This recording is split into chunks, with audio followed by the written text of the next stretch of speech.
Welcome to this new automotive news video for Thursday, May 21st, 2026. And today, of course, we're going to talk about Stellantis, since today Stellantis unveiled its big investment plan for the coming years. And there's quite a bit of information. Some more may be released tonight due to the time difference, so we might do a quick update tomorrow. In any case, this won't be the only topic in today's video, since we're also going to talk about BMW, which wants to remotely limit your cars if you misuse them, but also about Kia, which is announcing the new engines for its Niro and the new V8 powered model confirmed at Mercedes-AMG.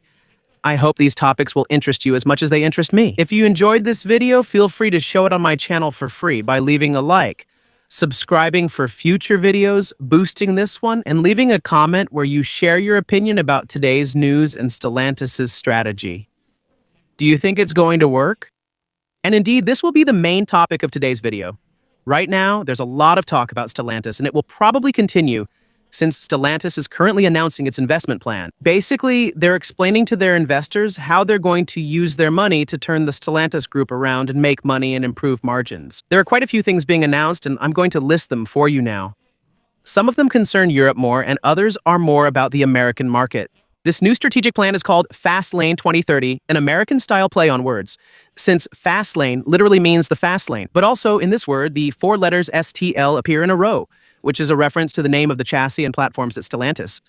In this Fast Lane 2030 plan, Stellantis plans to invest 60 billion euros over the next 5 years, and at the same time, aims for 6 billion euros in annual savings by 2028. The goal is to achieve a positive cash flow by 2028, basically to make more money than is being spent in order to make up for, among other things, the 22 billion euros that were lost in 2025, when Stellantis canceled a whole bunch of investments related to electric cars to shift back to combustion engines. 70 of these investments are dedicated to only 4 brands of the Stellantis group, namely Jeep and Ram for the American market, and Peugeot and Fiat for the European market. Not surprisingly, as I mentioned in another video, the other Stellantis brands will now be considered secondary brands. That means that Alfa Romeo and Citroën will no longer have models specifically developed for them, but will simply rebrand already existing models. For example, from Peugeot or Fiat. So there are a few good news items in this strategic plan, but you'll see that the good news mainly concerns, well, the American part of Stellantis in general. Stellantis, by 2030, will launch. Hold on, brace yourself, and sit down before you hear this number. 60 new vehicles and renew 50 existing models. So basically, over the next 5 years, we're going to have 110 updates across the Stellantis lineup. These will either be refreshes of existing vehicles, new generations of already known models, or an entirely new model.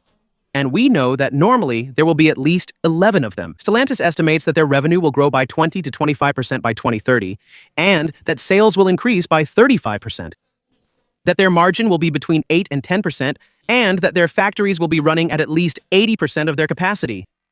We also learned that a new chassis will arrive at Stellantis in 2027, and it will be called Saint La 1. It's a highly modular chassis that will replace 5 current platforms with a single base that's even more adaptable. The goal is to reduce car production costs by 20% by 2030. The group wants to produce 50% of its vehicles on only 3 different platforms, and that's worldwide. And at least 70% of the components used in the cars will be shared. So we're going to see a lot more shared chassis, and even more shared engines. This can work if the foundations are solid. However, at the slightest reliability issue, the entire lineup will be affected. Stellantis confirms that none of the 14 brands currently owned by the group will be discontinued. However, DS activities will be reintegrated into Citroën. So basically, understand that DS will become dependent on Citroën again and will no longer be able to develop its own separate models. So basically, DS will go back to what it was about 10 years ago. These will be high-end versions of vehicles that will be sold by Citroën. By the way, it's not very well thought out because Stellantis actually plans to make Citroën the new low-cost brand of the group. So DS, in theory, will be high-end versions of low-cost vehicles. And Lancia, on its side, will be brought closer to Fiat, so it won't just be a simple merger. Unsurprisingly, Lancia will no longer have any fully dedicated models and will end up just rebranding Fiats. Maserati will stay with Stellantis for now, despite the fact that BYD has shown a lot of interest in a buyout or a possible partnership. Will Maserati be rebranding more or less sporty Chinese models in Europe? Unsurprisingly, Stellantis will multiply and intensify its partnerships, both with Chinese brands like Nio Motor and Dongfeng, as we mentioned yesterday, with, for example, the production of Dongfeng models in France, but also technical partnerships. Just like with Jaguar Land Rover, which we also talked about yesterday, I invite you to watch the video if you really want more details on the subject. Jaguar and Stellantis will co-produce some vehicles, which seems absurd, again, as far as Europe is concerned. Again, it's not a great idea. News: Stellantis plans to reduce its European production capacity by 800,000 units. That's huge. That means Stellantis thinks it will produce 800,000 fewer cars in Europe by 2030. So this will mean shutting down production lines, closing factories, maybe selling production lines to other brands, possibly Chinese ones, but also possibly selling factories. So to sum up the situation, in the United States, there is hope and there is investment. And on the European side, we're tightening our belts, gritting our teeth, making cuts, and little by little reducing our presence. So that gives you a little idea of what awaits us in Europe. As for the automotive industry, it's going to be absolutely terrible. By the way, speaking of terrible things, let's talk about BMW. BMW that wants to make us take the fall. So when I say us, I'm talking about potential customers or just customers of BMW. What's happening is that German brands are lobbying the European Commission so they can keep selling combustion engines longer, especially through plug-in hybrids, except there's a problem with plug-in hybrid vehicles.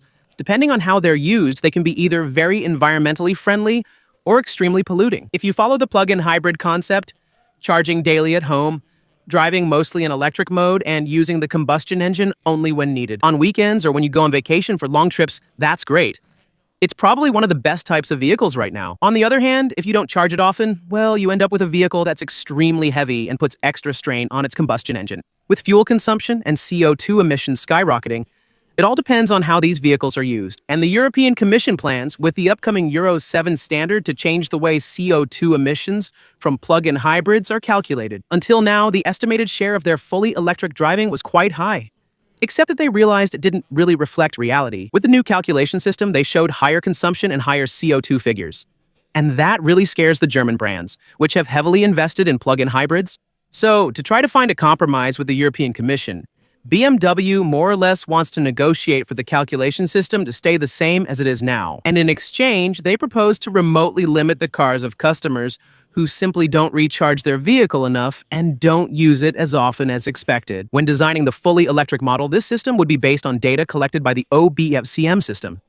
This is a device that has been mandatory on all new vehicles since 2022. It's a black box that gathers various data, such as the percentage of trips in fully electric mode. BMW now proposes to reuse this data in real time to remotely limit your car. It's not certain that this will be well received by the brand's customers, who have just seen the new Niro announced. And above all, it was just announced that the range of engines will be simplified. Does that mean there will be fewer versions available? Surprisingly, the powertrains that are disappearing aren't necessarily the ones you'd expect. The plug-in hybrid versions and the fully electric versions are going to disappear. The only powertrain that will now be available is the full hybrid. Like Toyota, under the hood, you'll find the GDI 4-cylinder gasoline engine, paired with an electric motor that will produce a total of 130 horsepower. The whole system is paired with a 6-speed dual-clutch automatic transmission, allowing it to go from 0 to 100 in 11.3 seconds. The new Niro will also benefit from some small new exterior changes. It will get a new front bumper, a slightly redesigned grille, and a new lighting signature. New wheels, a new rear light strip, and changes to the interior. Some new features as well, with a new 12.3-inch screen for the vehicle's instrument cluster, and another 12.3-inch screen for managing the infotainment system. It will also come standard with Apple CarPlay, wireless charging, and over-the-air updates. And above all, 2 other new features that we're starting to see on almost all modern cars. Assisted parking, which is capable of maneuvering the vehicle remotely to get it out of a parking space. For example, if the door's a bit too close to the car next to you and you don't have enough room to get in. But also the digital key, which allows you to use your smartphone to start the vehicle and unlock it. The French prices haven't been made official yet, but the vehicle should stay pretty close to the old Niro, which means around 35,000 euros even for the entry-level model. To wrap up, we have one more bit of good news since Mercedes has just confirmed another new AMG model that will be equipped with the V8 engine, the CLE 63. Until now, the current CLE AMG was only offered with a turbo 6-cylinder and will now be available in a 63 version, which will benefit from a new V8 derived from the one currently offered on the Mercedes-Benz S-Class. It's a 4-liter twin-turbo V8 with a flat-plane crankshaft with power that should approach 600 horsepower. Knowing that this version of the CLE will benefit from a slightly revised design, it will be wider, and it will have a much larger spoiler as well. The vehicle is also ABC and also has new air intakes. Apparently, the CLE 63 will only be sold in limited numbers. Likely, Mercedes did this to keep its CO2 credits from skyrocketing.